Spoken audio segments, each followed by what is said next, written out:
သာသနာနှစ်2569ခုဝါသာတက္ကရာ1388ခုကစုံလာသန်း6ရက်အင်္ဂါနေ့21ရက်4လ2026ခွန်တန်ဗုဒ္ဓရွယ်စီမှကြီးမှုကျင်းပသောတရားပွဲမှာ6ရက်မြောက်နေ့ဖြစ်ပါတယ်တရားဟောတရားနာမပြုလုပ်မီရှိဥစွာဘဂဝါဂုံရှင်အရဟံဂုံရှင်သမ္မာသမ္ဗုဒ္ဓဂုံရှင်ဖြစ်တော်မူသောမြတ်စွာဘုရားရှင်အားနမောတတ္တသုံးကြိမ်ရွတ်ဆို၍ဘုရားရှိခိုးကြောကြရအောင်နမောတတ္တဘဂဝါတောအရဟတောသမ္မာသမ္ဗုဒ္ဓတ္တနမောတတ္တဘဂဝါတောအရဟတောသမ္မာသမ္ဗုဒ္ဓတ္တနမောတတ္တဘဂဝါတောအရဟတောသမ္မာသမ္ဗုဒ္ဓတ္တနမောတတ္တသုံးကြိမ်ရွတ်ဆို၍ဘုရားရှိခိုးကြောပြည့်တဲ့အချိန်ကမှာတရားဟောတရားနာစကြရအောင်ဓာတုမနစိကာရပပ္ပဓကမတံကနေရုပ်ပိုင်းဆိုင်ရာဟောကြားနေပါတယ်ဘုရားရှင်ကဓကမတံပွားများအားထုတ်မဲ့ယောဂီပုဂ္ဂိုလ်သည်ရှိဥစွာဣမသမေကာယေပတဝေဓာတုအဘောဓာတုတေသောဓာတုဝါယောဓာတုတိဣမသမေကာယေဤကို၌ပတဝေဓာတုပတဝေဓာတိအတ္တိရှိအဘောဓာတုအဘောဓာတိအတ္တိရှိတေသောဓာတုတေသောဓာတိအတ္တိရှိဝါယောဓာတုဝါယောဓာတိအတ္တိရှိဤခန္ဓာကိုယ်ထဲမှာပတဝေဓာတ်ဆိုတာရှိတယ်အာဘောဓာတ်ဆိုတာရှိတယ်တေသောဓာတ်ဆိုတာရှိဒီဓာတ်ကြီးလေးပါးခန္ဓာကိုယ်ထဲမှာရှိပုံကိုရှိဥစွာသိဖို့လိုပါတယ်အဲ့ဒီလိုသိအောင်ကျင့်သုံးတဲ့အခြေခံမှာဘယ်လိုရှုမှတ်မလဲ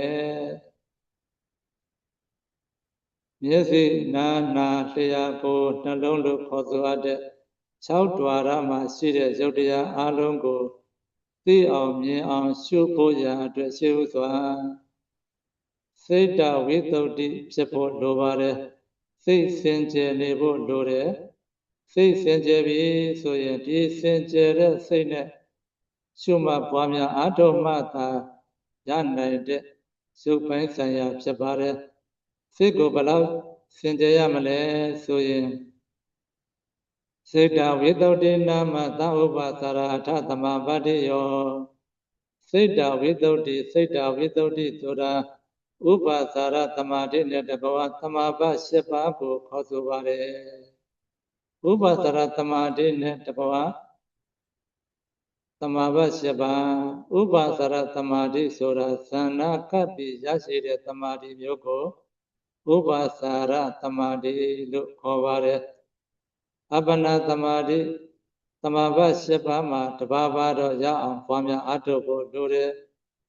အဲဒီလိုပွားများအားထုတ်ပြီးတဲ့အခြေခံစိတ်တံဝိတ္တုဖြစ်ပြီးတဲ့အခြေခံကြရဲ့ခန္ဓာကိုယ်ထဲမှာပထဝီဓာတ်အာဘောဓာတ်တေဇောဓာတ်ဝါယောဓာတ်ဓာတ်ကြီး၄ပါးခန္ဓာကိုယ်ထဲမှာတည်ရှိပုံကိုဉာဏ်ထဲမှာထင်မြင်အောင်ဆင်ခြင်ဖို့လိုတယ်အဲဒီလိုဆင်ခြင်တဲ့အပိုင်းကဏ္ဍမှာအားထုတ်တိုင်းအားထုတ်တိုင်းယုတ်ကလတ်တွေကိုလွယ်လွယ်ကူကူနဲ့သိနိုင်မြင်နိုင်တဲ့သမာဓိရှိဖို့လိုတယ်လွယ်လွယ်ကူကူနဲ့သိနိုင်မြင်နိုင်တဲ့သမာဓိမျိုးရှိမှသာခန္ဓာကိုယ်ထဲမှာယုတ်ကလတ်တွေကိုလွယ်လွယ်ကူကူပွားများအားထုတ်နိုင်မှာဖြစ်ပါတယ်အဲဒီလိုပွားများအားထုတ်တဲ့အပိုင်းကဏ္ဍမှာတည်ကြည်တဲ့သမာဓိရရှိပြီဆိုရင်ဘုရားရှင်ကလည်းဒီခန္ဓာကိုယ်ထဲမှာယုတ်ကလတ်တွေရှိပုံကိုဓာတ်ကြီး၄ပါးဖြင့်ခွဲခြားပြီးသိအောင်မြင်အောင်ပွားများအားထုတ်ဖို့လိုအပ်ပါတယ်ခန္ဓာကိုယ်ထဲမှာဓာတ်ကြီး၄ပါးသိအောင်မြင်အောင်ပွားများအားထုတ်ပြီးမှသာဒီခန္ဓာကိုယ်ထဲမှာတည်ရှိတဲ့ကံကြောင့်ဖြစ်တဲ့ယုတ်စိတ်ကြောင့်ဖြစ်တဲ့ယုတ်ဥဒုကြောင့်ဖြစ်တဲ့ယုတ်အာဟာရကြောင့်ဖြစ်တဲ့ယုတ်ကံစေဥဒုအာဟာရအကြောင်းတရားဒီကြောင့်ဖြစ်ပေါ်တဲ့ယုတ်တရားတွေကြီးပဲဖြစ်ကြပါတယ် ကံကြောင့်ဖြစ်တဲ့ရုပ်တွေကဘာတွေလဲမျက်စိမှာဆိုရင်စက္ခုဓာတကကလကာယဓာတကကလဘာဝဓာတကကလကလ3သည်ရုပ်30ရှိပါတယ်စက္ခုဓာတကကလမှာစက္ခုပတ္တာရဆိုတာဘာကိုကြည့်ပြီးသိနိုင်တယ်လဲတဲ့စက္ခုပတ္တာရဆိုတာကရူပယောရှိရှိရိုက်ကခြင်းမှာထိုက်သောစက္ခုအခြေတတ်လျင်19မြောက်ရှိသောကြည်သောယုတ်ကလံပတဝီဓာတ်အာဘောဓာတ်တေဇောဓာတ်ဝါယောဓာတ်မောနအယောင်အစဉ်ကန္တအနတ်ရတ္တအယတဩဇာအစီအစီအနှစ်သဘောဇီဝိတံအသက်ရှင်နေသည့်သဘောကလတ်တုကမ္မတာယုတ်တွေကိုစောင့်ရှောက်နေသည့်သဘောစက္ခုပတ္တာရတဲ့စက္ခုပတ္တာရဆိုတာရူပယံရှေ့ရှုရိုက်ကခြင်းမှာထိုက်တဲ့အကြည်သည်စက္ခုအကြည်စက္ခုအကြည်ပါတဲ့ယုတ်ကလကိုတပ်ဖွဲ့ပြီးကြည့်မယ်ဆိုရင်စက္ခုပတ္တာရပါတဲ့စက္ခုတတ္တကကလတဲ့ကာယဓာတကကလကလည်းဟောထဘာယရှေ့ရှုရိုက်ကခြင်းမှာထိုက်တဲ့အကြည်ကိုကာယအကြည်ပါတဲ့ယုတ်ကလကိုတပ်ဖွဲ့ပြီးကြည့်မယ်ဆိုရင်ကာယပတ္တာရပါတဲ့ကာယဓာတကကလဘာဝယုတ်ကတော့အမျိုးသားမှာအမျိုးသားဘာဝယုတ်အမျိုးသမီးမှာအမျိုးသမီးဘာဝယုတ်ဒါပဲရှိပါတယ်အဲဒီလိုဘာဝယုတ်ကိုရှုတဲ့အပိုင်းကဏ္ဍမှာလည်းအမျိုးသားကအမျိုးသားဘာဝယုတ်ကိုပဲသိအောင်မြင်အောင်ပွားများအားထုတ်ဖို့လိုတယ်အမျိုးသမီးကလည်းအမျိုးသမီးဘာဝယုတ်ကိုပဲသိအောင်မြင်အောင်ပွားများအားထုတ်ဖို့လိုတယ်ဘာဝယုတ်ဆိုတာတစ်မျိုးပဲရှိပါတယ်မိမိခန္ဓာကိုယ်မှာဆင်ញင်ကြည့်ပါမျက်စိမှာဓာတ်ကြီး၄ပါးနဲ့စိုက်ကြည့်မကြည်တဲ့ယုတ်ကလမှာဇီဝိတာပါတဲ့မကြည်တဲ့ယုတ်ကလမှာဘာဝယုတ်ရှိဘာဝယုတ်ကအမျိုးသားဆိုရင်ကြံတန်းနဲ့ခက်မာတယ်ကြံတန်းခက်မာတဲ့သဘောကိုတော့အမျိုးသားဘာဝယုတ်လို့ခေါ်ပါတယ်အမျိုးသမီးဘာဝယုတ်ကြတော့နုညံ့နဲ့ပျော်ပြောင်းတယ်နုညံ့ပျော်ပြောင်းတဲ့ရုပ်သဘောတရားဖြစ်ပါတယ်ဒါကအမျိုးသမီးဘာဝယုတ်လို့ခေါ်တယ်အဲ့ဒီဘာဝယုတ်ပါတဲ့ယုတ်ကလကိုတပ်ဖွဲ့ပြီးကြည့်မယ်ဆိုရင်ဘာဝဓာတကကလတွေ့မျက်စိမှာကံကြောင့်ဖြစ်တဲ့ကလ၃စီးဘာဝဓာတကကလကာယဓာတကကလစက္ခုဓာတကကလစက္ခုဓာတကကလကာယဓာတကကလဘာဝဓာတကကလကလ၃စီးရုပ်30ဒါမျက်စိမှာကံကြောင့်ဖြစ်တဲ့ရုပ်တွေများပါတယ်နားမှာဆိုရင်လည်းအတန်ရှေ့ရှုရိုက်ကခြင်းမှာထိုက်တဲ့အကြည်သည်သောတာအကြည်သောတာအကြည်ပါတဲ့ယုတ်ကလကိုတပ်ဖွဲ့ပြီးကြည့်မယ်ဆိုရင်သောတာပတ္တာရပါတဲ့သောတာဓာတကကလကာယဓာတကကလဘာဝဓာတကကလကလ3စီရုပ်30နားမှာရှိသောတာပတ္တာရဆိုတာနားမှာပဲရှိတယ်တခြားနေရာမှာမရှိပါဘူးအဲ့ဒီမှာပါတဲ့ရုပ်အမျိုးအစားကိုတော့ပုံသိအောင်ရှုဖို့လိုပါတယ်တစ်မျိုးတစ်မျိုးမှာအမျိုးပေါင်းများစွာရှိတဲ့အတွက်အမျိုးတွေအားလုံးကိုတော့မရှုနိုင်တော့လဲတစ်မျိုးတစ်မျိုးစီတော့သိအောင်မြင်အောင်ပွားများအားထုတ်ဖို့လိုတယ်နားမှာဆိုရင်သောတာပတ္တာရပါတဲ့သောတာဓာတကကလကာယဓာတကကလဘာဝဓာတကကလကလ3စီရုပ်30နားမှာဆိုရင်လည်းကလ3စီရုပ်30နှာခေါင်းမှာဆိုရင်လည်းကလ3စီရုပ်30နှာခေါင်းမှာဘာတွေရှိသလဲကာဏဓာတကကလကာယဓာတကကလဘာဝဓာတကကလကလ3စီရုပ်30နှာခေါင်းမှာရှိဒါကံကြောင့်ဖြစ်တဲ့ကမ္မသရုပ်တွေပဲဖြစ်ကြပါတယ်ကာဏဓာတကကလကအနတ်ရှေ့ရှုရိုက်ကခြင်းမှာထိုက်တဲ့အကြည်သည်ကာဏအကြည်ကာဏအကြည်ပါတဲ့ယုတ်ကလကိုတပ်ဖွဲ့ကြည့်ရင်ကာဏဓာတကကလလို့ခေါ်ပါတယ်ဒါကနှာခေါင်းမှာကလ3စီရုပ်30ရှားမှာလည်းကလ3စီရုပ်30ရှားမှာကြတော့ဇေဝပတ္တာရပါတဲ့ဇေဝဓာတကကလကာယပတ္တာရပါတဲ့ကာယဓာတကကလ ဘာဝရုပ်ပါတယ်ဘာဝဓာတကကလကလ3စီရုပ်30ရှာမှာရှိပါတယ်ရှာပြီးတဲ့အခါကျတော့ကာယတဲ့ကိုမှာကြတော့ကာယပတာရပါတယ်ကာယဓာတကကလဘာဝရုပ်ပါတယ်ဘာဝဓာတကကလကလ2စီရုပ်20ကိုမှာကြတော့ကလ2စီရုပ်20ပဲရှိပါတယ်ဒါကကံကြောင့်ဖြစ်တဲ့ကမ္မတရုပ်တွေကိုတေချာထုတ်ပေါ်ပြီးပြောကြားခြင်းဖြစ်ပါတယ်ဟရိယမှာကြတော့ဟရိယဓာတကကလကာယဓာတကကလဘာဝဓာတကကလကလ3စီရုပ်30ဟရိယနှလုံးမှာကလ3စီရုပ်30ဒါကကံကြောင့်ဖြစ်တဲ့ကမ္မတရုပ်တွေကိုတေချာထုတ်ပေါ်ပြီးပြောကြားခြင်းဖြစ်ပါတယ်မျက်စိနားနာတရားကိုနှလုံးလိုခေါ်ဆိုရတဲ့6ဓာရလုံးမှာရှိတဲ့ကံကြောင့်ဖြစ်တဲ့ကမ္မတရုပ်တွေကိုတေချာရှုခြင်းအဖြစ်ဘယ်ရုပ်တွေကကံကြောင့်ဖြစ်တယ်ဘယ်ရုပ်တွေကစိတ်ကြောင့်ဖြစ်တယ်ဘယ်ရုပ်တွေကဥဒ္ဓကြောင့်ဖြစ်တယ်ဘယ်ရုပ်တွေကအာဟာရကြောင့်ဖြစ်တယ်ဆိုတာကိုခွဲခြားစိတ်ပြပြီးသိနိုင်ဖို့ရအတွက်ဘုန်းကြီးတို့ရဲ့ကျေးဇူးတော်ရှင်ဖောက်ဆရာတော်ဘုရားကြီးကဇေယျခွန်းနဲ့ရေးသားပြသထားပါတယ်ဒါကိုကံကြောင့်ဖြစ်တဲ့ကမ္မတရုပ်တွေကိုသိနိုင်ဖို့ရအတွက်ခွဲခြားပြီးရေးသားထားတာဖြစ်တဲ့အတွက်ကံကြောင့်ဖြစ်တဲ့ကမ္မတရုပ်တွေအလုံးစုပြီးတဲ့အခြေခံမှာစိတ်ကြောင့်ဖြစ်တဲ့စေတသာယုတ်တဲ့စေတသာယုတ်တွေကမျက်စိမှာလည်းရှိတယ်နားမှာလည်းရှိတယ်နှာခေါင်းမှာလည်းရှိတယ်ရှားမှာလည်းရှိတယ်ကိုယ်မှာလည်းရှိတယ်အရိယနှလုံးမှာလည်းရှိတယ်စိတ်ကြောင့်ဖြစ်တဲ့ယုတ်တွေကဘယ်လိုအားထုတ်ရမလဲဆိုရင်ဘဝမနောကြီးကိုစိတ်ကိုစိုက်ထားကြည့်ဘဝမနောကြီးဆိုတာတရားအားထုတ်တဲ့ပုဂ္ဂိုလ်ကဟရိယဝတ္ထုနှလုံးအိမ်အတွင်းမှာသွေးမှာအသိစိတ်တွေမှီပြီးဖြစ်တာဖြစ်တဲ့အတွက်အဲ့ဒီမှာလှမ်းပြီးကြည့်လိုက်ရင်အကြည်တစ်ခုတွေ့မယ်အဲ့ဒီအကြည်ကိုတော့ဘဝမနောကြီးလို့ခေါ်ပါတယ်ဟရိယဝတ္ထုနှလုံးအိမ်အတွင်းမှာသွေးမှာအသိစိတ်တွေမှီပြီးတော့ဖြစ်တာဖြစ်တဲ့အတွက်ဒီအသိစိတ်တွေတည်နေတဲ့နေရာသည်ကြည်လင်နေတဲ့သဘောရှိပါတယ်အသိစိတ်အလုံးတို့သည်ကြည်တဲ့သဘောရှိတယ်အဲ့ဒီအကြည်ကိုစိတ်ကိုစိုက်ထားကြည့်ပါစိတ်ကိုစိုက်ထားပြီးတော့လက်ညှိုးလေးတစ်ချောင်းလောက်ဖြည်းဖြည်းလေးကိုယ်ကြည့်ဖြည်းဖြည်းလေးစမ်းကြည့်ကိုယ်ကျင်တဲ့စိတ်စမ်းကျင်တဲ့စိတ်ကြောင့်ဖြစ်ပေါ်လာတဲ့ယုတ်ကလပ်ကိုတပ်ဖွဲ့ကြည့်သဘောတရား၈ခုစိတ်ကြောင့်ဖြစ်လို့စိတ္တသာဩဇာဓမ္မကကလစိတ်ကြောင့်ဖြစ်တဲ့စိတ္တသာဩဇာဓမ္မကကလသဘောတရား၈မျိုးအဲ့ဒီသဘောတရား၈မျိုးကမျက်စိမှာလည်းပြန်နံတယ်နားမှာလည်းပြန်နံတယ်နှာခေါင်းရှားကိုယ်နှလုံး6ဌာနလုံးမှာပြန်နံပြီးတည်နေကြပါတယ်လိုက်ပြီးတပ်ခွဲပြီးရှုကြည့်မယ်ဆိုရင်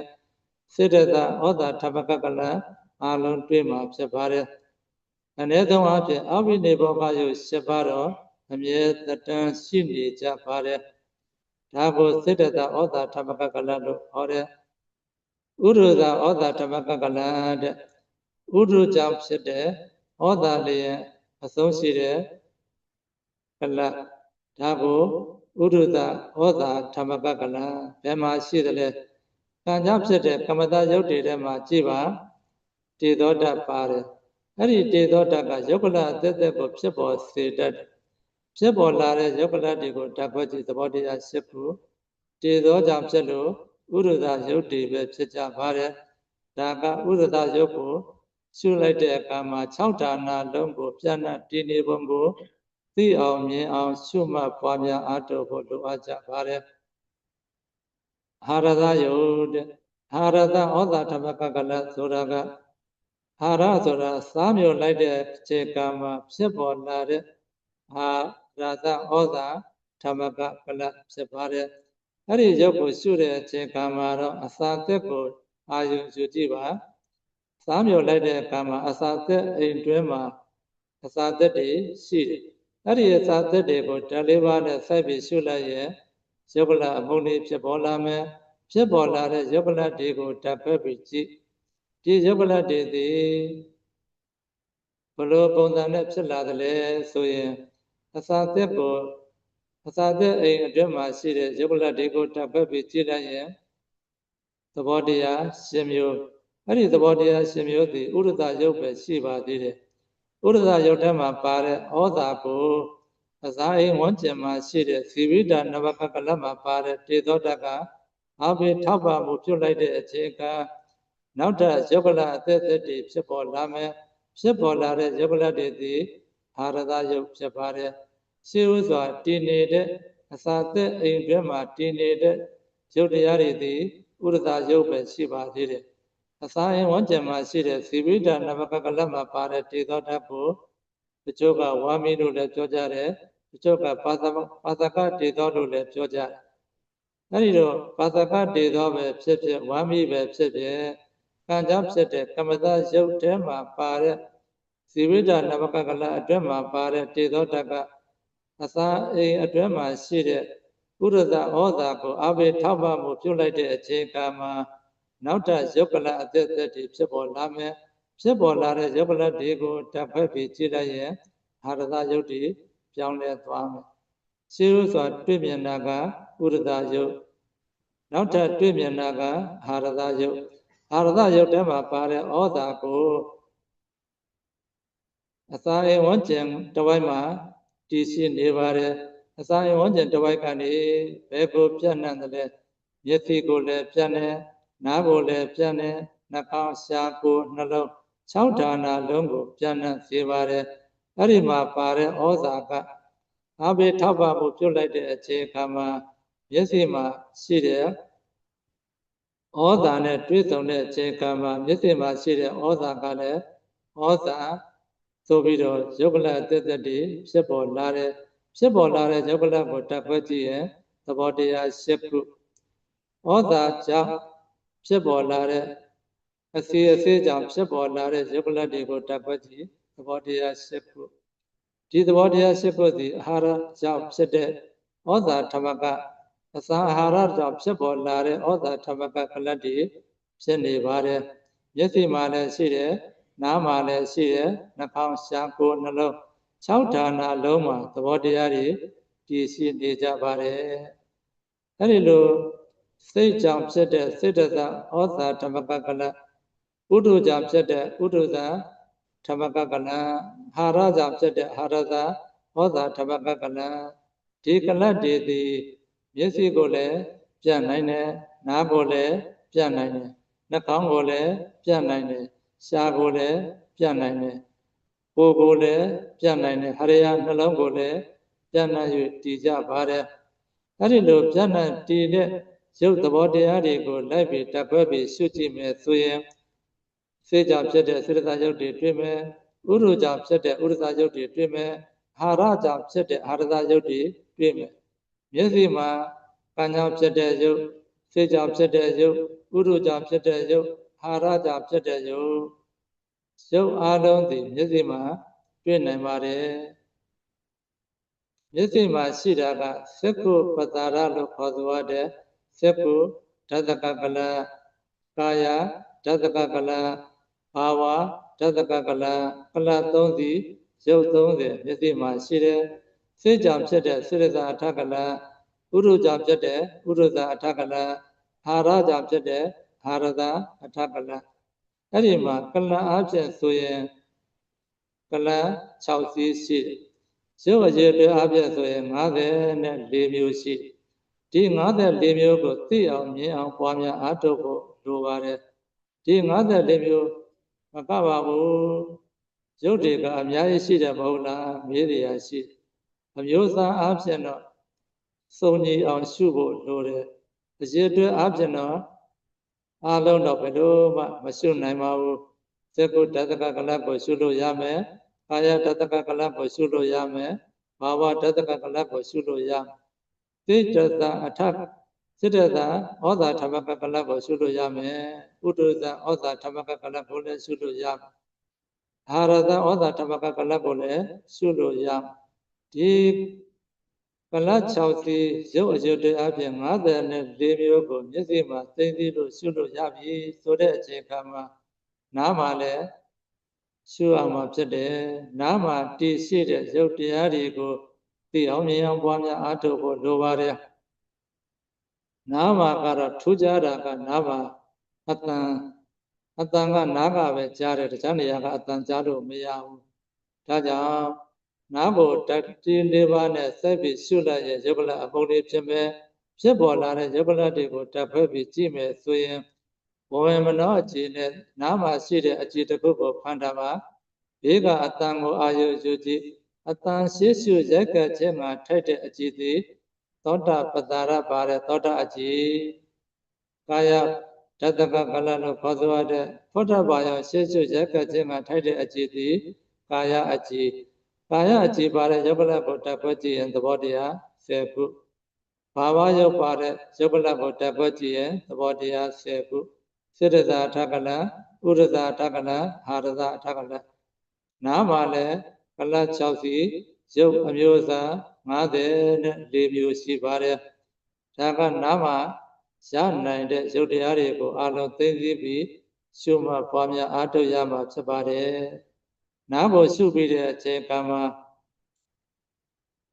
နှာခေါင်းမှာရှိတဲ့ရုပ်တွေကိုတက်ခွဲကြည့်မယ်ဆိုရင်ဓာတ်ကြီး၄ပါးနဲ့စိုက်ပြီးရှုကြည့်ပါနှာခေါင်းမှာရုပ်ကလတ်တွေတွေ့လာမယ်ကြည်တဲ့ရုပ်ကလတ်တစ်ပုံကိုဖမ်းကြည့်အနတ်ရှိရှုရိုက်ကခြင်းမှာထိုက်တဲ့အကြည့်သည်ခန္ဓာအကြည့်ခန္ဓာအကြည့်ပါတဲ့ရုပ်ကလတ်ကိုတက်ခွဲကြည့်ရင်သဘောတရား10ခုခန္ဓာပတ္တာရပါတဲ့ခန္ဓာဓတ္တကကလတ်ဘောဓဘာယောရှိရှုရိုက်ကခြင်းမှာထိုက်တဲ့အကြည့်သည်ကာယအကြည့်ကာယအကြည့်ပါတဲ့ရုပ်ကလတ်ကိုတက်ခွဲကြည့်ရင်သဘောတရား10ခုကာယပတ္တာရပါတဲ့ကာယဓတ္တကကလတ်ဘာဝဓတ္တကကလတ်ဘာဝရုပ်ပါတဲ့ရုပ်ကလတ်ကိုတပ်ဖွဲ့ကြည့်ရင်သဘောတရား10ခုဘာဝဓတ္တကကလတ်စေတသာထကလတ်ဥရသာထကလတ်အာရသာထကလတ်နှာခေါင်းမှာလည်းကလတ်6စီရုပ်အမျိုးအစား54မျိုးရှိပါတယ်နှာခေါင်းမှာ54မျိုးသောရုပ်တရားတွေကိုသိသိပြီးရှုနိုင်ပြီဆိုတဲ့အချိန်ကမှရှားမှာလည်းရုပ်သဘောတရား54မျိုးရှိပါတယ်ဇေဝဓတ္တကကလရှားမှာဘဝမနောအခြေနဲ့ရှားမှာရှိတဲ့အကြည့်တစ်ခုကိုအာရုံပြုပြီးဖန်ထားပါဘေးကရတ္တယုံရှိတဲ့ဘေးကအရသာကိုအာရုံပြုပြီးတော့ကြည့်ပါအရသာကရုပ်ကလတ်တစ်ခုဟာဖြစ်စေအများစုဟာဖြစ်စေအပြင်ကအရသာဖြစ်စေရိုက်ခံရတဲ့အကြည့်သည်ဇေဝအကြည့်ဇေဝအကြည့်ပါတဲ့ရုပ်ကလတ်ကိုတပ်ဖွဲ့ကြည့်ရင်သဘောတရား10ခုဇေဝပတ္တာရပါတဲ့ဇေဝဓတ္တကကလတ်ကာယပတ္တာရပါတဲ့ကာယဓတ္တကကလတ်ဘာဝရုပ်ပါတဲ့ဘာဝဓတ္တကကလတ်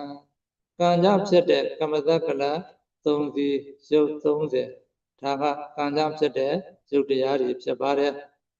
စေကြောင့်ဖြစ်တဲ့စေရသာဩသာဓမ္မကကလတ်ဥရုကြောင့်ဖြစ်တဲ့ဥရသာဩသာဓမ္မကကလတ်ဟာရကြောင့်ဖြစ်တဲ့ဟာရသာဩသာဓမ္မကကလတ်ကလတ်ကလတ်က6စီရုပ်က54မျိုးရှိပါတယ်ဒါကရှားမှာရှိတဲ့ရုပ်ကလတ်တွေဖြစ်ပါတယ်ရုပ်သဘောတရားတွေဖြစ်ပါတယ်ကိုယ်မှာတဲ့ကာယ द्वार ကိုယ်မှာရှိတဲ့ရုပ်အမျိုးအစားက44မျိုးရှိကိုယ်မှာကြတော့ကာယပတ္တာရကာယဓတ္တကကလတ်ဘာဝရုပ်ပါတယ်ဘာဝဓတ္တကကလတ်2စီရုပ်20ကံကြောင့်ဖြစ်တဲ့ရုပ်သဘောတရားခန္ဓာကိုယ်မှာကလတ်2စီရုပ်20ရှိပါတယ်စေကြောင့်ဖြစ်တဲ့စေရသာထကလတ်ဥရုကြောင့်ဖြစ်တဲ့ဥရသာထကလတ်အာရကြောင့်ဖြစ်တဲ့အာရသာထကလတ်ကလတ်အလုံးပေါင်းလိုက်ရင်ကလတ်5စီရုပ်အရေအတွက်အပြင်44မျိုးရှိပါတယ်ဒါကကိုယ်မှာရှိတဲ့ရုပ်သဘောတရားတွေဖြစ်နေပါတယ်ဒီရုပ်သဘောတရားတွေလည်းသိသိပြီးရှုမှတ်ဖို့လိုတယ်ကိုယ်ပြီးတဲ့အခါမှာဟရယတဲ့ဟရယနှလုံးမှာလည်းရုပ်သဘောတရားတွေရှိနေပါတယ်ရုပ်သဘောတရားတွေဘာရုပ်တွေရှိသလဲဆိုရင်ရုပ်အမျိုးအစား54မျိုးရှိတယ်ကိုယ်မှာရှိတဲ့ဟရယဓတ္တကကလတ်ဟရယဆိုတာဘယ်မှာရှိသလဲ မနောတမနောဝိညာဏတဟောသာအသိစိတ်တို့ဤမိ၍ဖြစ်ရာဟရိယဝတ္ထုတဲ့အသိစိတ်တို့ဤမိကိုရာဖြစ်တဲ့ဟရိယဝတ္ထုဘဝမနောကြည်ရဲ့အောက်ဘက်မှာတည်ရှိပါတယ်ဟရိယပါတယ်ဟရိယတသကကလဘာဝကာယပတာရပါတယ်ကာယတသကကလဘာဝယုတ်ပါတယ်ဘာဝတသကကလကံကြောင့်ဖြစ်တဲ့ကလ3သည်ရုပ်30ဟရိယမှာရှိပါတယ်စိတ်ကြောင့်ဖြစ်တဲ့စိတ္တသဩဇာထပကကလဥဒုကြောင့်ဖြစ်တဲ့ဥဒုသဩဇာထပကကလဟာရကြောင့်ဖြစ်တဲ့ဟာရသဩဇာထပကကလဟရိယမှာဆိုရင်ကလအပြင်6စီရုပ်အရက်တွေအပြင်54မျိုးရှိပါတယ်အဲ့ဒီအမျိုးအစားအပြင်တော့ပုံစံအောင်ရှုရအရက်တွေအပြင်တော့ဘယ်လိုမှပုံစံအောင်မရှုနိုင်ပါဘူးဒါကြောင့်ရုပ်အရက်တွေအမျိုးအစားတွေကိုတော့ပုံစံအောင်ရှုထားနိုင်ပြီဆိုရင်တော့6ဓဝါရမျက်စိမှာရှိတဲ့ရုပ်တရားတွေကိုလည်းသိသိပြီးရှုပါနားမှာရှိတဲ့ရုပ်တရားတွေလည်းသိသိပြီးရှုပါနှာခေါင်းမှာရှိတဲ့ရုပ်တရားတွေလည်းသိသိပြီးရှုပါရှားမှာရှိတဲ့ရုပ်တရားတွေလည်းသိသိပြီးရှုပါဝိုးမှာရှိတဲ့ရုပ်တရားအားလုံးလည်းသိသိပြီးရှုပါဟရိယနှလုံးမှာရှိတဲ့ရုပ်တရားအားလုံးကိုလည်းသိသိပြီးရှုပါသိသိတယ်ဆိုတာနောက်တကဝိပဿနာရှုတဲ့အချိန်အခါမှာတပံပြန်ပြီးတော့ရှုဖို့ရအတွက်သိသိထားခြင်းဖြစ်ပါတယ်အဲဒီလိုသိသိထားပြီးမှသာဝိပဿနာရှုတဲ့အခါမှာလွယ်လွယ်ကူကူနဲ့ရှုနိုင်မှာဖြစ်ပါတယ်မျက်စိနားနာလျှာကိုနှလုံးလို့ခေါ်ဆိုအပ်တဲ့6ဓဝါရမှာရှိတဲ့ရုပ်တရားတွေကိုအမြဲတမ်းရှုနိုင်ဖို့လိုပါတယ်ဒီရုပ်တရားတွေကအမြဲတမ်းတည်ရှိနေပါတယ်ဘာလိုအပ်တယ်ရှင်းဥစွာစိတ်တဝိတ္တုတိလို့ခေါ်ဆိုအပ်တဲ့ဥပသရသမာဓိရင်လည်းဖြစ်ခြင်းဖြစ်ပါစေအပ္ပနာသမာဓိလို့ခေါ်ဆိုအပ်တဲ့သမာဘတ်7ပါးတပါးပါးရင်လည်းဖြစ်ပါစေရရှိပြီးမှသာထိုင်နေခန္ဓာကိုယ်ထဲမှာယုတ်ကလတ်တွေကိုသိအောင်မြင်အောင်ပွားများအားထုတ်ဖို့လိုတယ်ယုတ်ကလတ်တွေကိုသိအောင်မြင်အောင်ပွားများအားထုတ်နိုင်မှသာလွယ်လွယ်ကူနဲ့ပွားများအားထုတ်နိုင်မှသာ6ဓဝါရမှာတည်ရှိတဲ့ယုတ်တရားတွေကိုတွေ့မြင်မှာဖြစ်ပါတယ်ဒီခန္ဓာကိုယ်ထဲမှာရှိတဲ့ယုတ်တရားတွေကိုသိခြင်းနဲ့ဆိုရင်အချိန်တိုင်းမှာခန္ဓာကိုယ်ထဲမှာယုတ်ကလတ်သဘောတရားတွေကိုသိအောင်မြင်အောင်ရှုထားနိုင်ဖို့လိုပါတယ်ယုတ်ကလတ်တွေကိုသိမှသာယုတ်ကလတ်တွေကိုတတ်ဖက်ပြီးရှုနိုင်မှာဖြစ်တယ်ယုတ်သဘောတရားတွေကတချို့ယုတ်ကလတ်တွေကသဘောတရား10မျိုးရှိတယ်တချို့ယုတ်ကလတ်တွေကသဘောတရား9မျိုးတချို့ယုတ်ကလတ်တွေကသဘောတရား10မျိုး10မျိုး9မျိုး10မျိုးတဲ့10မျိုးဆိုတာကစိတ်ကြောင့်ဖြစ်တဲ့ယုတ်ဥဒုကြောင့်ဖြစ်တဲ့ယုတ်အာဟာရကြောင့်ဖြစ်တဲ့ယုတ်တွေကြတော့10မျိုးပဲရှိပါတယ်ဇီဝိတပါရင်9မျိုးအကျေယုတ်5မျိုးပါရင်ဘာဝယုတ်ပါရင်10မျိုးဖြစ်ပါတယ်အဲ့ဒီလို10မျိုး9မျိုး10မျိုးမှာရှိတဲ့ယုတ်သဘောတရားတွေကိုသိသိပြီးရှုမှတ်ပွားများအားထုတ်ဖို့လိုပါတယ်သိသိတယ်ဆိုတာကဝိပဿနာကိုရှုတဲ့အချိန်အခါမှာလွယ်လွယ်ကူကူနဲ့ရှုနိုင်ဖို့ရအတွက်သိသိထားခြင်းဖြစ်ပါတယ်အဲ့ဒီလိုရှုမှတ်နိုင်အောင်ထိုင်တိုင်းမှာယုတ်ကလတ်တွေကိုသိအောင်မြင်အောင်ပွားများအားထုတ်ပါယုတ်ကလတ်တွေကိုသိအောင်မြင်အောင်ပွားများအားထုတ်တဲ့အချိန်အခါမှာပထဝီဓာတ်အာဘောဓာတ်တေဇောဓာတ်ဝါယောဓာတ်အာကာသဓာတ်ဝိညာဏဓာတ်လို့ဓာတ်6ပါးကိုဘုရားရှင်ကမဟာယောလောဘာဒသုတ်တမှာဟောကြားထားတာဖြစ်တဲ့အတွက်ဓာတ်6ပါးကိုမိမိကပထဝီဓာတ်အာဘောဓာတ်တေဇောဓာတ်ဝါယောဓာတ်လို့ခေါ်ဆိုရတဲ့မဟာဗုဒ္ဓကြီး၄ပါးကိုမိတွဲပြီးဖြစ်ပေါ်တဲ့ဥပါဒယုတ်တွေကိုသိလိုတာဖြစ်တဲ့အတွက်အာကာသဓာတ်ကိုဆက်လက်ပြီးရှုမှတ်ပွားများအားထုတ်ရပါတယ်အာကာသဓာတ်ဆိုတာကယုတ်ကလတ်တွေရဲ့အကြာအပေါက်ကာလကိုအာကာသဓာတ်လို့ခေါ်ပါတယ်အဲဒီတော့အာကာသဓာတ်ကိုမြင်လိုက်တဲ့တပြိုင်နက်ယုတ်ကလတ်တွေကသိလာမယ်မြင်လာမယ်ဒါကြောင့် ယုတ်ကလတ်တွေသိမြင်ရေးအတွက်ကဓာတ်ကြီး၄ပါးနဲ့အာကာသကိုထိုးဆိုင်ပြီးကြည့်မယ်ဆိုရင်ယုတ်ကလတ်တွေ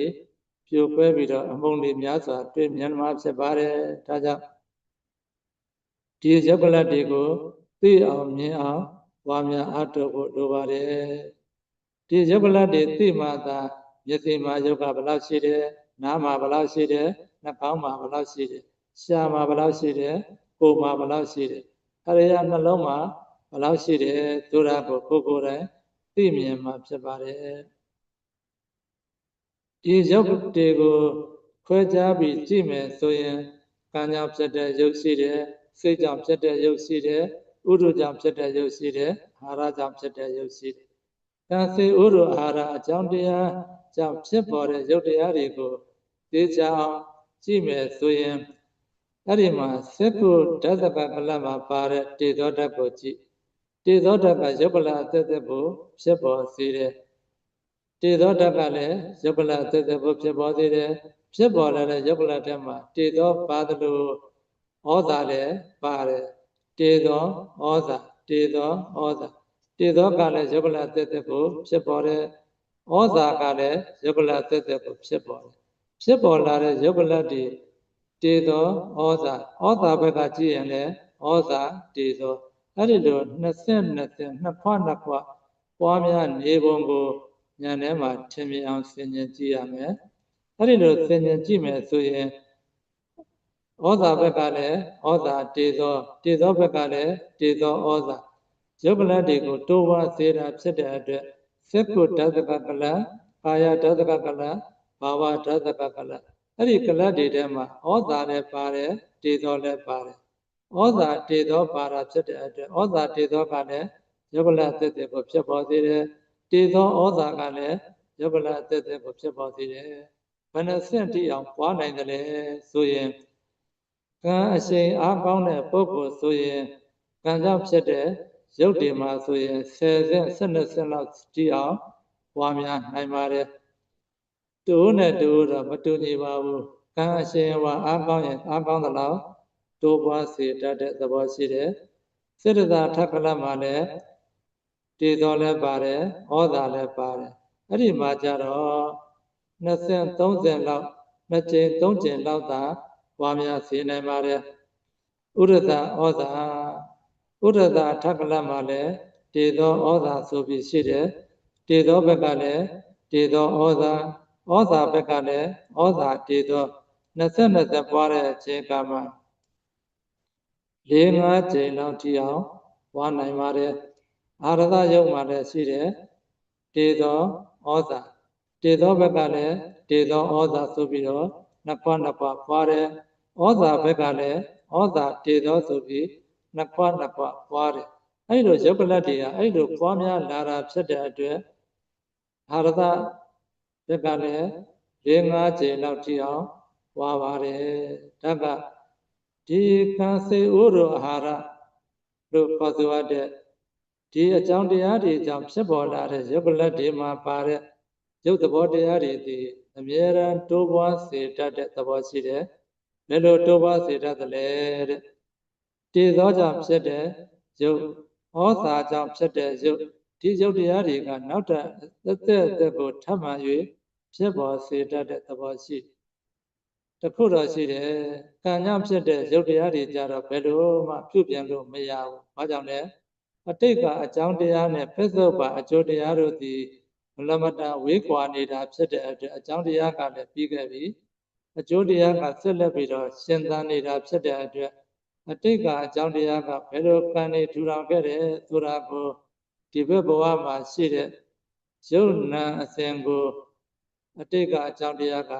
ပြစ်ချလိုက်ပြီပြစ်ချလိုက်တဲ့အတိုင်းပဲဒီဘက်ဘဝမှာတချို့ကအရက်ရှိတယ်တချို့ကအရက်ပူတယ်တချို့ကရုပ်ချောတယ်တချို့ကရုပ်မချောဘူးဒီလိုအကြောင်းတရားတွေကြောင့်ဖြစ်ပေါ်လာတဲ့ကမ္မသရုပ်တွေကသာပြုပြင်စီမံပေးထားတဲ့ရုပ်တရားတွေလို့ခေါ်ပါတယ်အကြောင်းတရားကဖြစ်ချလိုက်တဲ့အတိုင်းပဲဖြစ်စုပ်ပါမှာအကျိုးတရားတွေလာပြီးတော့ဖြစ်ကြရပါတယ်ဒါကြောင့်အကြောင်းတရားနဲ့အကျိုးတရားတို့သည်အလမတန်ဝေးကွာနေတယ်အဲ့ဒီလိုက ကံကြောင့်ဖြစ်တဲ့ကမ္မတယုတ်တိအားရှိစေခြင်းနဲ့ကမ္မတယုတ်တိကောင်းစေခြင်းနဲ့ဆိုရင်စိတ်ကြောင့်ဖြစ်တဲ့စေတသာယုတ်တိကောင်းအောင်ပြုပြင်မှာဘယ်လိုပြုပြင်ရမလဲစိတ်ကိုကုသိုလ်စိတ်ကိုပဲများများဖြစ်ပါစေကုသိုလ်စိတ်တရားကသာကောင်းတဲ့ကုသိုလ်စိတ်ကြောင့်ဖြစ်ပေါ်လာတဲ့ရုပ်တရားတွေသည်အကောင်းတွေဖြစ်ပေါ်လာမယ်စိတ်ကိုလည်းပြုပြင်နိုင်တယ်တည်သောကိုလည်းပြုပြင်နိုင်တယ်တည်သောဆိုတာကဥဒ္ဒတာယုတ်တွေကိုပြုပြင်နိုင်ပါတယ်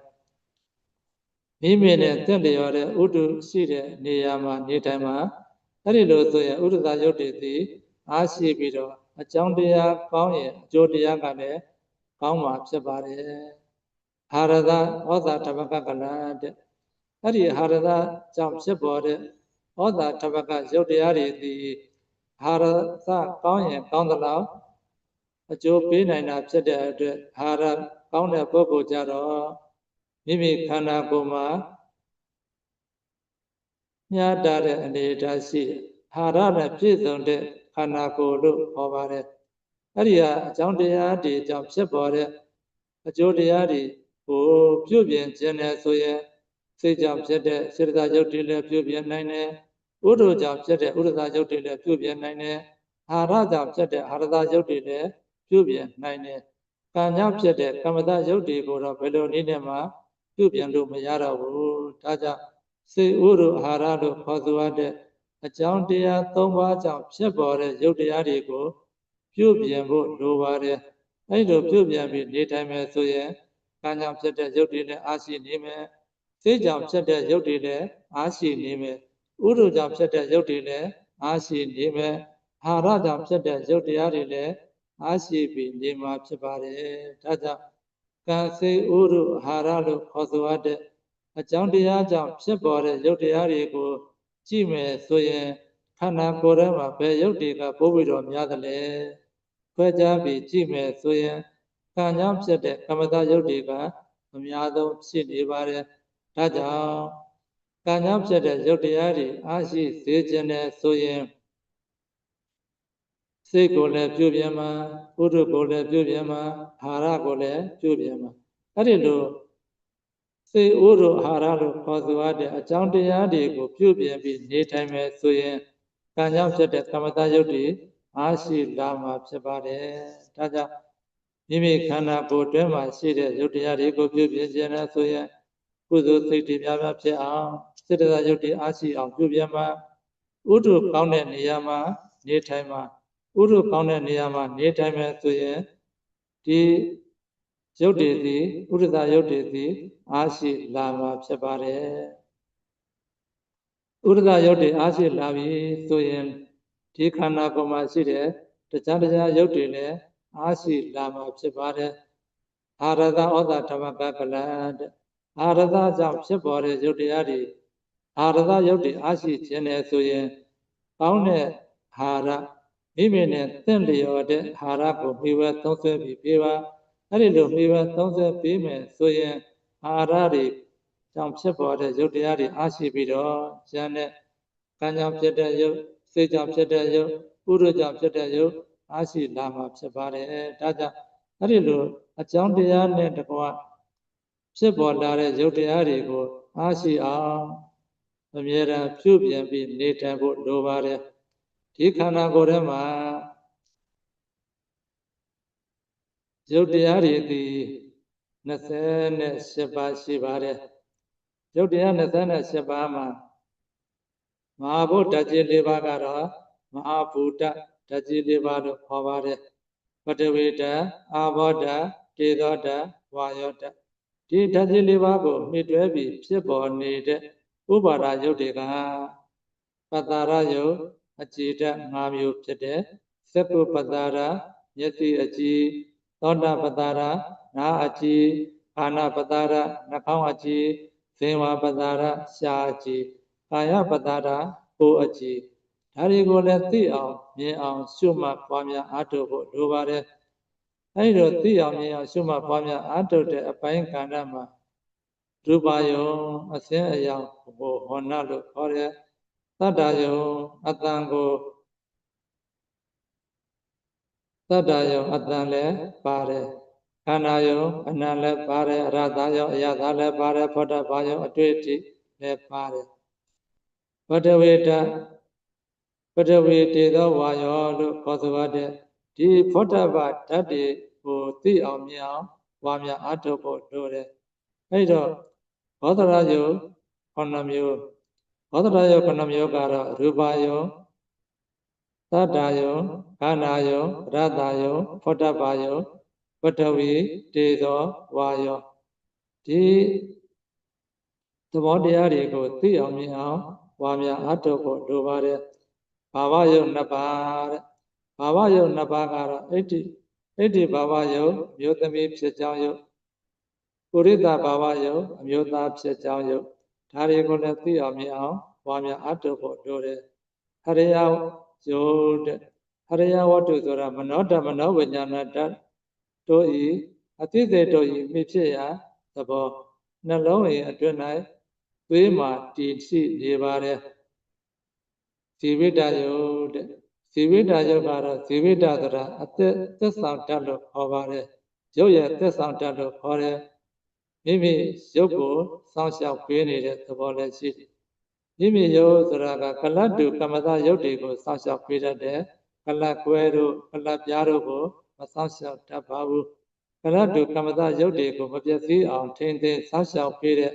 ရုပ်ကိုဇီဝိတရုပ်လို့ခေါ်ပါတယ်အာဟာရယုတ်တဲ့ကပလေကာရအာဟာရစားမြူအပ်တဲ့အစာအာဟာရ၌ပါဝင်တဲ့တည်ရှိတဲ့အစီအနှစ်သဘောလေးဖြစ်ပါတယ်ဒါကတော့အာဟာရယုတ်လို့ခေါ်တယ်ပရိစေတယုတ်တဲ့အာကာသတ္တဆိုတာယုတ်ကလတ်တို့၏အကြအပေါင်းပရိစေတယုတ်ဖြစ်ပါတယ်အာကာသယုတ်ကိုမြင်မှယုတ်ကလတ်တွေကဖြစ်ပေါ်လာမယ်ဖြစ်ပေါ်လာတဲ့ယုတ်ကလတ်တွေကိုဓာတ်ခွဲနိုင်မှာဖြစ်ပါတယ်ဒါကြောင့်ပရိစေတယုတ်လို့ခေါ်ဆိုရတဲ့ယုတ်ကလတ်တို့၏အကြအပေါင်းပရိစေတယုတ်ကိုသိအောင်မြင်အောင်ပွားများအားထုတ်ဖို့လိုပါတယ်ဝိညာဉ်ယုတ်2ပါးတဲ့ကာယဝိညာဉ်ဝစီဝိညာဉ်ကာယဝိညာဉ်ဆိုတာကိုယ်ဖြင့်သိစေတတ်သောကိုယ်အမှုအရာဝစီဝိညာဉ်ဆိုတာနှုတ်ဖြင့်သိစေတတ်သောနှုတ်အမှုအရာဒါကတော့ဝိညာဉ်ယုတ်2ပါးဝိကာရယုတ်5မျိုးတဲ့ရူပတလဟုတစေတသဥဒတအာရသတို့၏ပေါ်မှုသဘောရူပတမုဒ္ဒတစေတသဥဒတအာရသရုပ်တို့၏နုညံမှုသဘောရူပတကမ္မညတစေတသဥဒတအာရသရုပ်တို့၏အမှု၌ကောင်းမွန်ခံညာမှုသဘောတဲ့ဒါကိုတော့ဝိကာရယုတ်5မျိုးကာယဝိညာဉ်ဝစီဝိညာဉ်အလုံးပေါင်းလိုက်တော့5မျိုးလက္ခဏာယုတ်4မျိုးတဲ့ဥပသေယဘဝတစ်ခု၌ဘဝတစ်ခုမှာရုပ်အဆက်တို့၏ရှေးဥအစဖြစ်ခြင်းသဘောကိုဥပသေယလို့ခေါ်ပါတယ်ဣန္ဒြေပြည့်စုံပြီးသည့်တိုင်အောင်ဘဝတစ်ခု၌ရထိုက်သမျှရုပ်များပြည့်စုံသည့်တိုင်အောင်ရုပ်အဆက်တို့၏အထက်၌တိုးတက်၍ဖြစ်ခြင်းသဘောကိုဆိုလိုပါတယ်ဒါကိုတော့ဥပသေယလို့ခေါ်တယ်တန်တတိတဲ့ဘဝတစ်ခု၌ဣန္ဒြေပြည့်စုံပြီးနောက်ရုပ်အဆက်တို့၏ရှေ့နဲ့နောက်အစစ်မပြတ်ဆက်ဆက်ရဲ့အထက်ဖြစ်ခြင်းသဘောကိုတန်တတိလို့ခေါ်ပါတယ်သရတ္တာဆိုတာရုပ်အဆက်တို့၏ရှင်ခြင်းအိုခြင်းရွှေ့မြေခြင်းသဘောကိုသရတ္တာလို့ခေါ်ပါတယ်ရုပ်အဆက်တို့၏တည်မှုထီကာလကိုခေါ်ဆိုပါတယ်ဒါကသရတ္တာဖြစ်ပါတယ်အနိစ္စတာတဲ့ရုပ်အဆက်တို့၏ပြည့်ခြင်းသဘောရုပ်အဆက်တို့၏ပြည့်မှုပင်ကိုဆိုလိုခြင်းဖြစ်ပါတယ်အဲ့တော့ရုပ်သဘောတရားတွေကိုသိအောင်မြင်အောင်ပွားများအားထုတ်ဖို့အရေးက6ဓဝါရမှာတည်ရှိတဲ့ရုပ်တရားတွေကိုသိသိပြီးရှုမှတ်ပွားများအားထုတ်ရမှာဖြစ်ပါတယ်6ဓဝါရမျက်စိမှာရှိတဲ့ရုပ်နားမှာရှိတဲ့ရုပ်နှာခေါင်းမှာရှိတဲ့ရုပ်ရှားမှာရှိတဲ့ရုပ်ကိုယ်မှာရှိတဲ့ရုပ်ဟရိယနှလုံးမှာရှိတဲ့ရုပ်ဒီရုပ်သဘောတရားတွေကိုရှုတဲ့အချိန်ခါမှာသွားတဲ့အခါနဲ့အာယုံယူပြီးရှုနိုင်တယ်ရတဲ့အခါမှာလည်းအာယုံယူပြီးရှုနိုင်တယ်ထိုင်တဲ့အခါမှာလည်းအာယုံယူပြီးရှုနိုင်တယ်သွားရတိုင်အဲ့ဒီဟာဘု၄ပါးလို့ရှုမှတ်ပွားများအားထုတ်နိုင်ပါတယ်သွားရတိုင်အဲ့ဒီဟာဘု၄ပါးတည်းမဟုတ်ဘဲနဲ့သံပဒညာဘိုင်းမှာ ဝေးတဲ့စကားစတဲ့အခါတဲ့ကြည့်တဲ့စကားအဲ့ဒီအချိန်အခါမျိုးတွေမှာရှုနိုင်ပါတယ်စောင်းမဲ့ကြည့်တဲ့အချိန်အခါတွေမှာလည်းရှုနိုင်ပါတယ်ဒီ6 द्वार မှာတည်ရှိတဲ့ရုပ်တရားတွေကိုသိသိပြီးရှုတာဘာကြောင့်သိသိထားရသလဲတဲ့ဝိပဿနာရှုတဲ့အချိန်အခါမှာလွယ်လွယ်ကူကူနဲ့ရှုနိုင်အောင်တခဏချင်းအတွင်းမှာရှုနိုင်အောင်သိသိထားခြင်းဖြစ်ပါတယ်အဲ့ဒီလိုသိသိထားခြင်းသည်လွယ်လွယ်ကူကူနဲ့ရှုမှတ်ပွားများအားထုတ်နိုင်မှာဖြစ်တယ်ဒါကြောင့်သိသိတယ်ဆိုတဲ့စကားရပ်ကိုပြောကြားခြင်းဖြစ်ပါတယ်အဲ့ဒီလိုသိသိနိုင်အောင်မိမိရဲ့စိတ်ကိုအမြဲမပြတ်လေ့ကျင့်ထားဖို့လိုပါတယ်စိတ်ကိုအမြဲမပြတ်လေ့ကျင့်ထားတဲ့အပိုင်းကဏ္ဍမှာထိုင်တိုင်းမှာစိတ်တဝိတ္တုဖြစ်အောင်ရှေ့ဥစွာပွားများပါ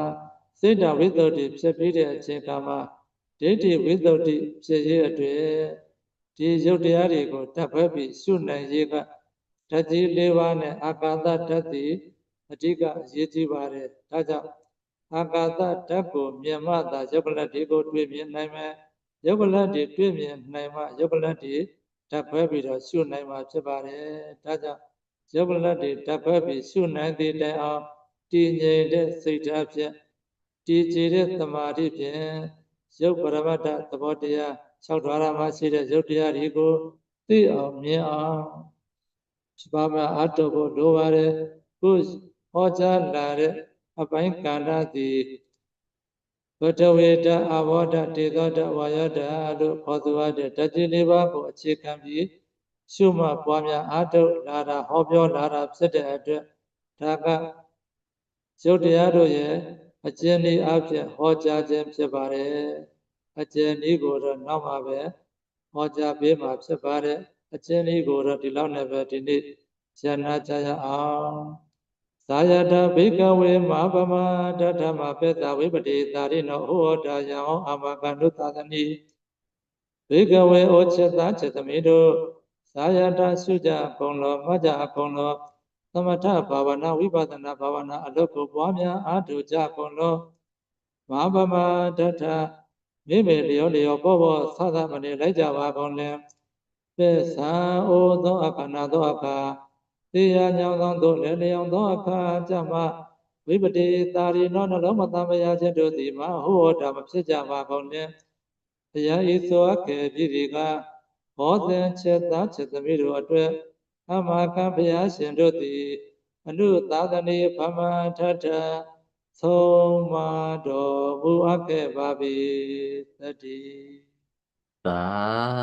ဓုသာဓုသာဓုပါဖျာ